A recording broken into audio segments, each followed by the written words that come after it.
Welcome to a simSchool Fast Facts video on what to do when students raise their hands. In this Fast Facts video, we're going to look at this elementary school class where the students are doing a civic engagement and government lesson plan.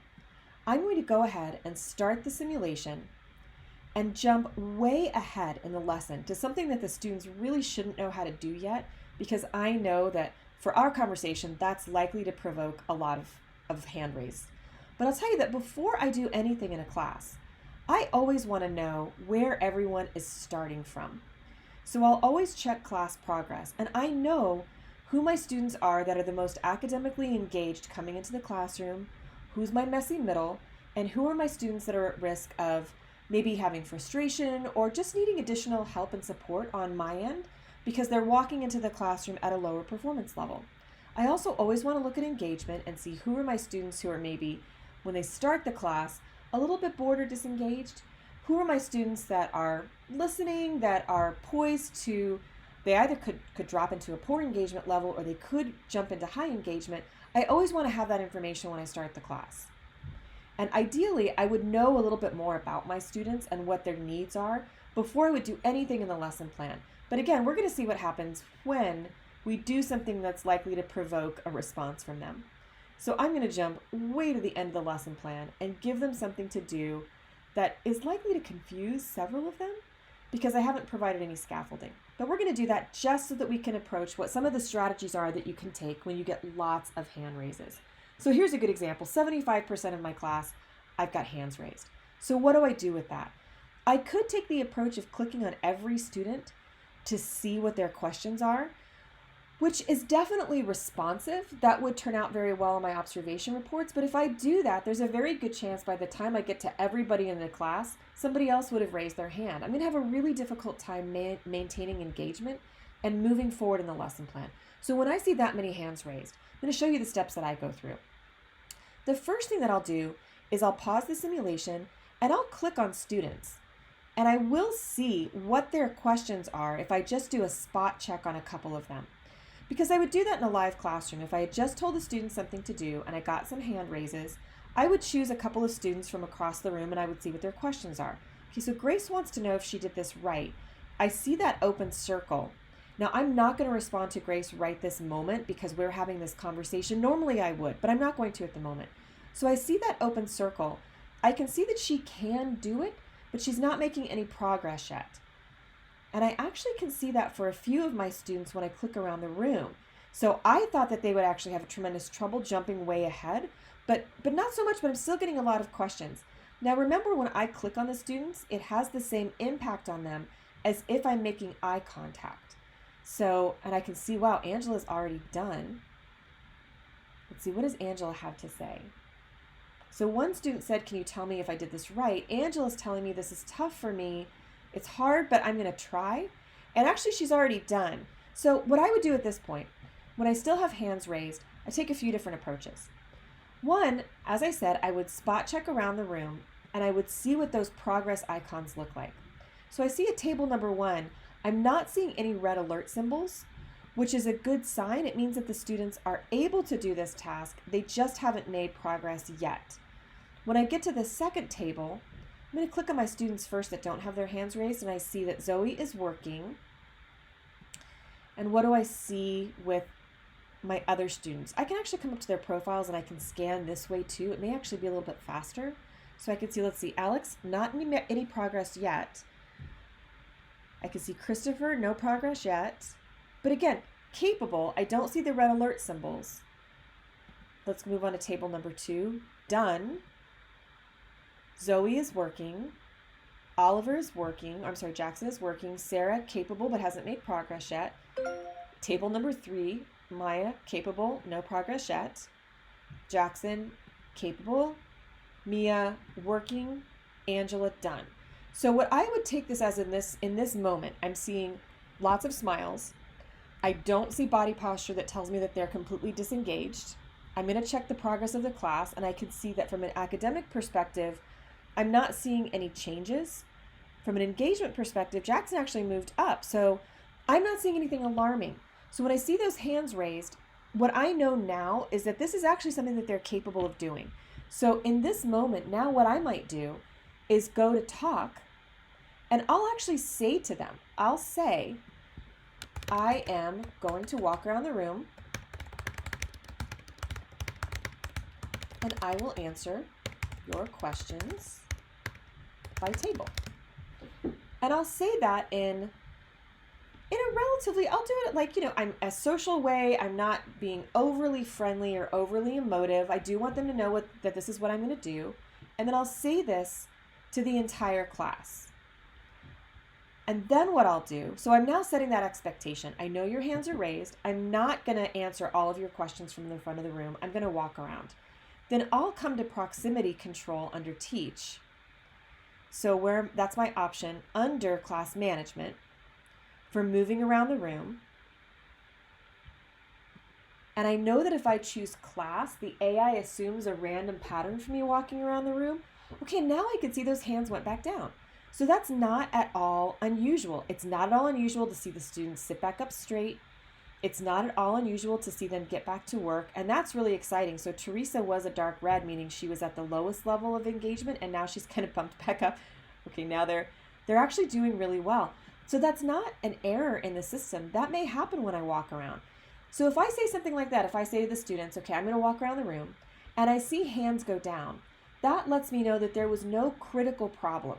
No one was in real jeopardy of slipping in engagement levels or really having trouble. They might just have wanted to check in with me. And so now what I can see in walking around the room is, and again, don't worry if, like, we know Angela was done earlier and now it says no progress. That's not unusual for when you walk around the room. It changes their level of engagement and their emotional state. But what I can see right now is their brains are turned on and they're paying attention at the highest level that they're individually capable of. That's great.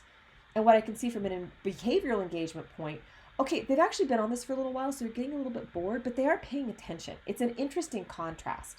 So notice that I had a lot of hands raised. I clicked around the room, I made eye contact, I told them I'm going to walk around and answer your questions by table, and now no hands raised. So that was actually a really effective strategy. But let's try something different. Let's restart and let's see what happens when we do that same thing, but we take a different approach. So that's one option. Tell the students that you're going to walk around the room after you do a spot check. And you see, okay, I've got some students that are done. I've got some students that are making progress. So that means they're capable of doing this just in different ways. Now I'm going to walk around. If they put their hands back down, they've self-resolved. So that's fine. I'm going to come to that lesson plan again. I'm going to jump back to that same activity so we can try a different strategy and compare the outcomes. So we're jumping right back in. The class just started. I would expect to see the same hands go up. Okay, same thing. So another thing that I'll often do at this point, we know we can check the students' profiles. We know we can answer their questions individually if we click on them. Let's see what happens if right at this moment, if I go back to talk and I try that same strategy. If I say, I'm going to walk around the room. In the last attempt, I am going to walk around the room.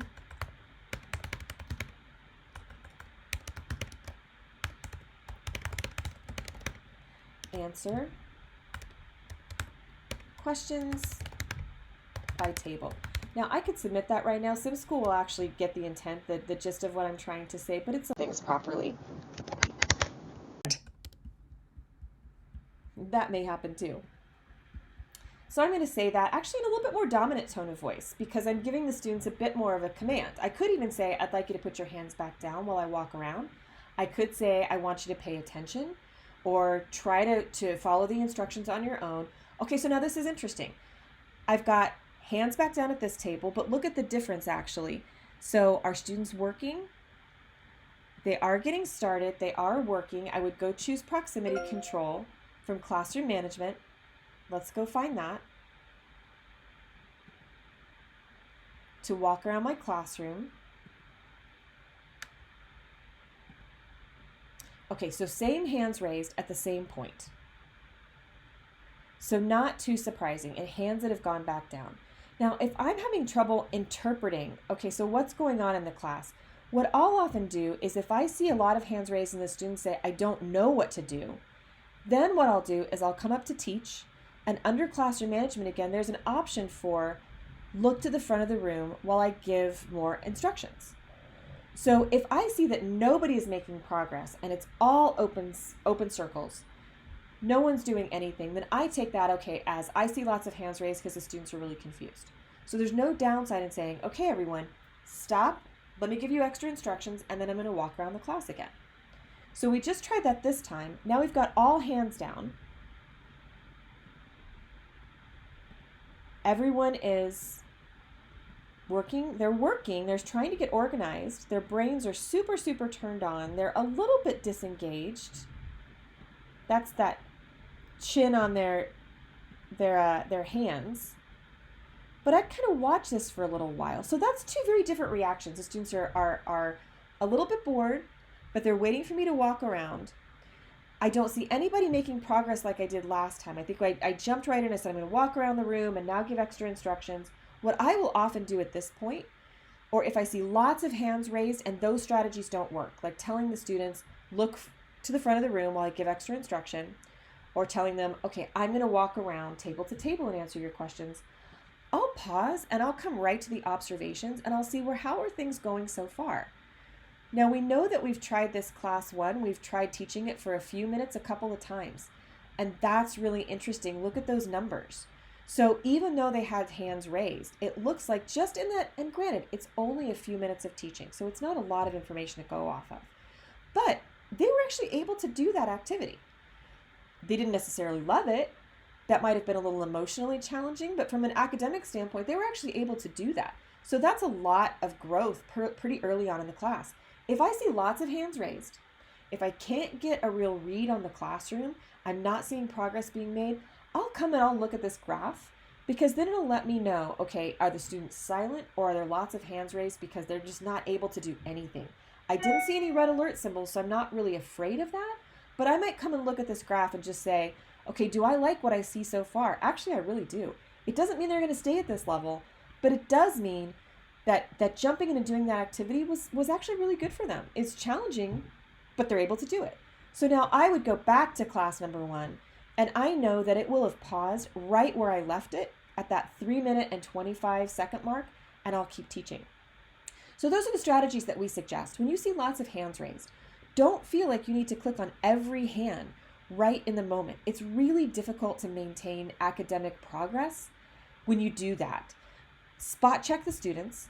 See if you see individuals that say, I don't know how to do this. If you see that from multiple different students, I don't know if I could do this, or I don't understand, it's a really good strategy to go to classroom management then and say, okay, stop while I give extra instruction at the front of the classroom. Then walk around the room and see how the students are doing. If you see that your students are making progress at different levels, but you still see lots of hands raised, a really good strategy is to say to the students, I'm going to walk around the room and I'll answer your questions by table. If the students self-resolve and put their hands back down and they're sitting up and they're working, then you know they just needed a little bit of contact with you, and you clicking on them to make eye contact or telling them that you're going to walk around the room, it satisfies that for them. But if you do say that to them, then do make sure that you come to teach, that you choose the option for moving around the classroom, and that you do use that proximity control to go student to student. And when I choose that option, I then do make sure that I click on every student in the room as I'm walking around, because that triggers in the AI is making that eye contact. So they know they're being seen. They know that I'm paying attention to them. Even if I don't say anything to them, it still builds an emotional connection with them. So we try doing that. If you have lots of hands raised, don't worry. Pause, look at the data sources that you have available to you, including, don't hesitate to pause, go look at the observations and see what's there so far. Good luck and have fun.